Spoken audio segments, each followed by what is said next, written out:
Good evening, sir. Came from Nagpur. I want to ask you one question about Vedas because I believe Vedas are main scripture of Hinduism. So I want to know if you are telling or putting a common point which is similar to other scripture, why you do not put different points in front of non-Muslim people which are contradictable or which are opposite to each other, because I believe in common point. As a being a Hindu girl, it is very important to know which are the common point and which are the different points in Hinduism scriptures. Sisters ask a very good question. She said that I quoted the Vedas, I did point out similarities. Why don't I speak about differences? And she wants to know the similarities as well as differences. Sister, if I can give a talk on similarities between Islam and Hinduism for a few hours, I can give a bigger talk and a longer talk on differences between Islam and Hinduism. But the reason I chose to speak about similarities, because that is the advice given by my Creator Allah subhanahu wa ta'ala in the Quran, in Surah Al-Imran, chapter number 3, verse number 64, which says, Kul ya ahlal kitab, say, O people of the book, ta'alaw ila kalimatin sawa'im bayna bainakum, come to common terms as between us and you. Which is the first term? Allah na'budu illallah, that we worship none but Allah. Wala nushrika bihi shay'an, that we associate no partners with him. Wala yattakhidha ba'duna ba'dan arbaban min dunillah, that we erect not among ourselves lords and patrons other than Allah. Fa in tawallahu, if then they turn back, faqulu shadu, say ye bear witness, bi anna muslimun, that we are Muslims bowing our will to Allah subhanahu wa ta'ala. This verse of the Quran shows us a way how to speak with different kinds of people. Come to common terms as between us and you.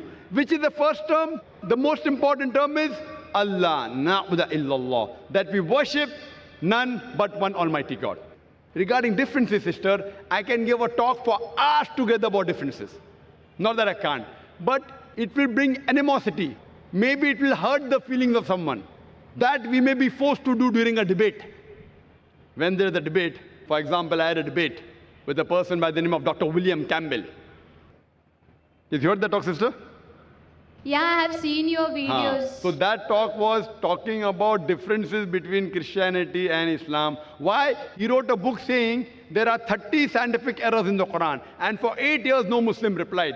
In USA, it became a hot seller. So the students of US, they called me and we had a dialogue. The topic was Quran and Bible in the light of science. Whatever allegations they had against the Quran, I replied to all. I posed 38 points from the Bible, which is against science. He could not reply to any. So in a debate, I may have to do that. If I have a debate with a Hindu scholar who says that Vedas are completely with science, so then I can talk about the unscientific things. But if I talk about differences, maybe you may feel offended. So if you want to go on a higher level, surely you can ask queries at IRF. We'll give you all the things. But in public, I personally don't want to talk about contradictions unless someone forces me. Not that we aren't aware. But if you know the similarity, what I'm telling you, let us agree to follow what is common. So what I tell the people, what is common in the Vedas, in the Bible, in the Quran?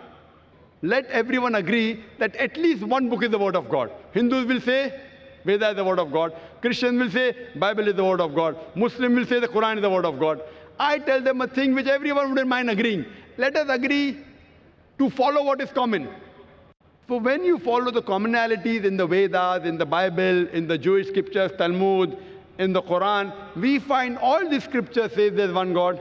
All the scriptures say the last and final messenger, Prophet Muhammad, peace be upon him. So I'm asking you, sister, why don't you believe in one God? I want to ask you the question, sister. Do you believe there's one God? Yeah, I believe in one God. Do you believe, sister, that the last and final messenger is Prophet Muhammad, peace be upon him?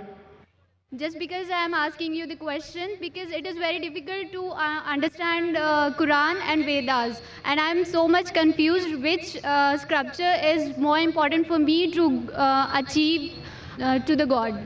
I mean, to worship Sister, to the God. have you heard my lecture on similarities between Islam and Hinduism, or Muhammad Sallallahu Alaihi Wasallam in the Hindu scriptures? Have you heard that? Yeah, I have heard. Do you know that your scripture says that the last and final messenger is Prophet Muhammad, peace be upon him? Yeah. Do you know that? Yeah. So do you believe Prophet Muhammad is the messenger of God?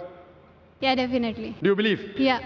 So if you believe there's one God, and you believe that idol worship is prohibited, And if you believe that Prophet Muhammad is the last messenger, in Arabic we call you as a Muslim.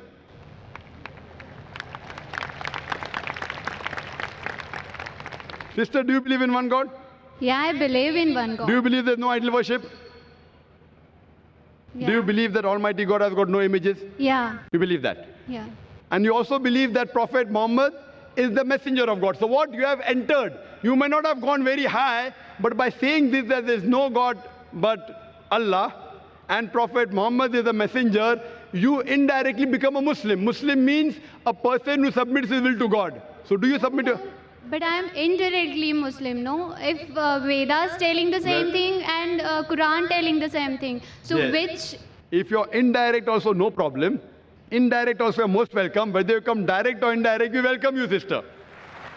Now, you know what is common.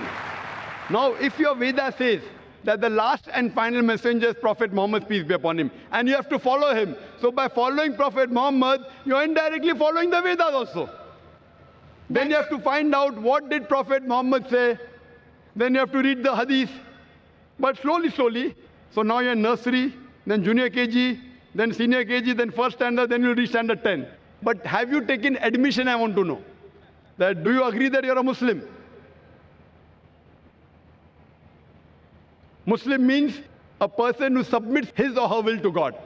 Why it is important that the person who are believing in one God, he is called or she is called a Muslim? Yes, why? Muslim means a person who submits his will to God. And the first important creed to submit your will to God is believe there's one God, believe there is no idol worship, and believe Prophet Muhammad is the messenger. If you say this, that means you have agreed to submit. And then it takes time. Then you go to standard 1, then slowly you may know what is required about fasting, about charity, not to rob, not to steal. All this comes later. But do you agree to submit your will is important. And do you agree to follow the teachings of Prophet Muhammad is important. What I want to ask you, sister. Yeah, I agree. So would you like to say the Shahada? Shahada means would you like to say in Arabic that there is no God but one God and Prophet Muhammad is the messenger? Yeah, there is a one God. And the Prophet Muhammad is the last prophet. MashaAllah. MashaAllah, sister. Congratulations. I would just say it in Arabic and I want you to repeat it. You know what you have said is the same thing. But I want to ask you, sister, is anyone forcing you to say this? No, no one. Is anyone putting pressure? No. It is completely out of your free will. Yeah. Okay, sister. I say in Arabic, just repeat it. Ashhadu Ashhadu Allah Allah ilaha ilaha illallah illallah wa ashhadu wa ashhadu anna anna Muhammadan Muhammadan abduhu abduhu wa rasuluhu. wa rasuluhu. I bear witness.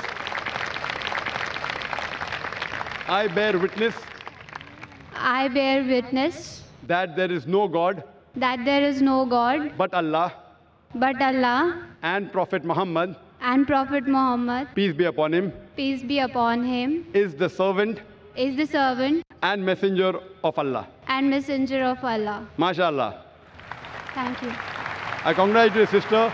Now we have entered the fold of Islam. And inshallah, for getting more knowledge, for going to first standard, second standard, third standard, be in touch with the sisters of the Islamic Research Foundation. And it will be a pleasure to guide you. And if you have any queries regarding Quran, regarding Islam, you're most welcome to ask. If you have any queries even regarding Hinduism, Yeah. etc., most welcome, sister. And I pray to Allah subhanahu wa ta'ala that may He grant you Jannah, sister.